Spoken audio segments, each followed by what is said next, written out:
সতীপীঠের কেন্দ্রস্থল, মহাতীর্থের বড় তীর্থ এই বীরভূম।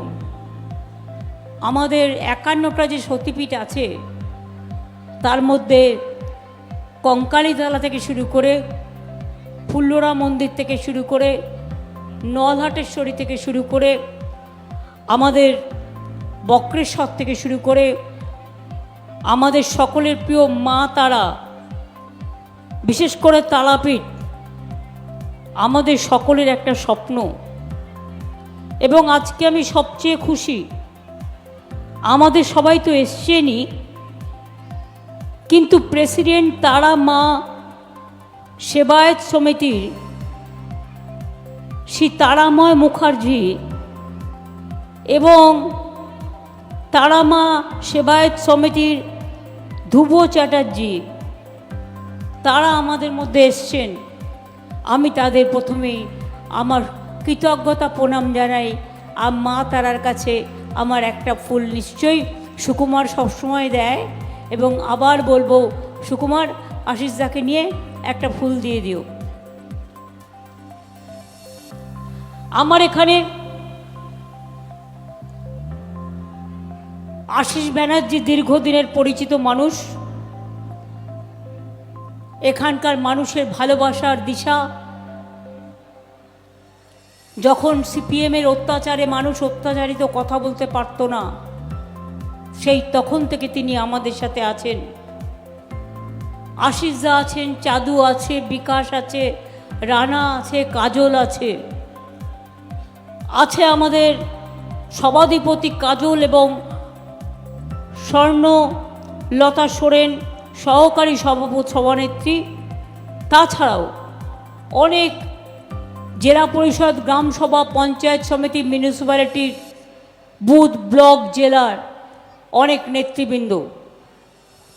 আমি সবাইকে প্রথমেই শুভ নববর্ষের অনেক অনেক শ্রদ্ধা, প্রণাম এবং অভিনন্দন জানাচ্ছি। কিছুদিন আগে ঈদ হয়ে গেল, আমি সবাইকে ঈদ মোবারক জানাচ্ছি। অন্নপূর্ণা পুজো হয়ে গেল, আমি সবাইকে অনেক অনেক অভিনন্দন জানাচ্ছি। আমাদের প্রার্থী বীরভূমে একটা দিকে আছে বীরভূমে শতাব্দী রায়, অন্যদিকে বোলপুর লোকসভা কেন্দ্রে অসিত মাল। একটা কথা মনে রাখবেন, এই নির্বাচনটা আমার কৈফিয়ত দেওয়ার নির্বাচন নয়। তার কারণ এটা বাংলার নির্বাচন নয়। বাংলার নির্বাচন হয় যখন হবে, তখন আমরা দেখিয়ে দেব যে আমরা কি বলেছিলাম আর কি করেছি। আমাদের গ্যারেন্টি আমরা 100% করেছি। আর এখন যে ইলেকশন হচ্ছে বিজেপির, মনে রাখবেন তারা এতটাই ঘাবড়ে গেছে, এতটাই ভয় পেয়ে গেছে যে আজ অনেক ভয়ানক ভয়ানক কথা বলছে। সেই কথাগুলো বলে আমি আর ভেদাভেদের প্রাচীর তুলতে চাই না। আমি দুঃখিত, আমি মর্মাহত। প্রধানমন্ত্রীর মুখ থেকে, স্বরাষ্ট্রমন্ত্রীর মুখ থেকে, বিজেপি নেতাদের মুখ থেকে যেসব কথাগুলো বেরোচ্ছে, আগামী দিনের জন্য মূল্য দিতে হবে। মনে রাখবেন, ভাগাভাগি করে দেশ হয় না, ভাগাভাগি করে মানবিকতা হয় না, ভাগাভাগি করে ইলেকশন হয় না, ভাগাভাগি করে মানুষ তৈরি হয় না। অনেক তো চেষ্টা করে দেখলেন, হলো কি? আগে শুধু আপনাদের আমি বলি, দু একটা কাজ বীরভূমের। কেষ্ট আজকে আমাদের মধ্যে নেই, তাকে তার মেয়েকে বন্দি করে রাখা হয়েছে, কিন্তু তা সত্ত্বেও আমি মনে করি, দেখবেন ইলেকশনের পর ছেড়ে দেবে, ইচ্ছা করে রেখে দেওয়া হয়েছে যাতে সে তৃণমূল করতে না পারে, ইলেকশনের আগে বেরোতে না পারে। সরিয়ে দাও। বলুন তো, সত্যিই যদি তোমাদের মনে হতো যে তোমরা জিতবে মানুষের ভোটে, তাহলে এত ভয় দেখানোর কি দরকার ছিল? ভোটের দিন লক্ষ্য রাখবেন, প্রতিবার কেষ্টকে ঘরবন্দি করত, তাতে ভোট আটকাতো, বীরভূমের মানুষ ভোট দিতেন। এবারে উদয়ন গুহকে বলেছিল অঞ্চলের বাইরে বেরোতে দেবো না, তাতেও দেখবেন কি হবে, ওই খুদে মন্ত্রী জিতবে। তো মানুষ অলরেডি তাদের রায় দিয়ে দিয়েছে। ইলেকশনের আগের দিন বিএসএফ এর লোকেরা যাচ্ছে বালুরঘাটে, আমি একটা চিঠি পেলাম এফআইআর এর কপি, बॉर्डर एरिया जाच्छे गিয়ে বলছে आप लोग सब बीजेपी को वोट दो। तो तारा बोले क्यों हम लोग बीजेपी के वोट देंगे, हम ठीक करेंगे किसको वोट देंगे। बोले देखेगा हमारा पावर देखाते গেছে গিয়ে গুলি চালিয়ে দিয়েছে। আর একজন হসপিটালে আমরা কেস করেছি, আমরা ছেড়ে কথা বলার লোক নই। শীতলকুচির ঘটনা মনে আছে, 4 জনকে গুলি করে মেরেছিল, 5 জনকে, 4 জন সংখ্যালঘু আর একজন রাজবংশী ভাই। আমি ছুটে গিয়েছিলাম, তিনি আজকে আপনাদের এখানে প্রার্থী হয়েছেন। কালকে আমি দেখলাম তিনি বলেছেন মুখ্যমন্ত্রী আমায় ফাঁসিয়েছেন।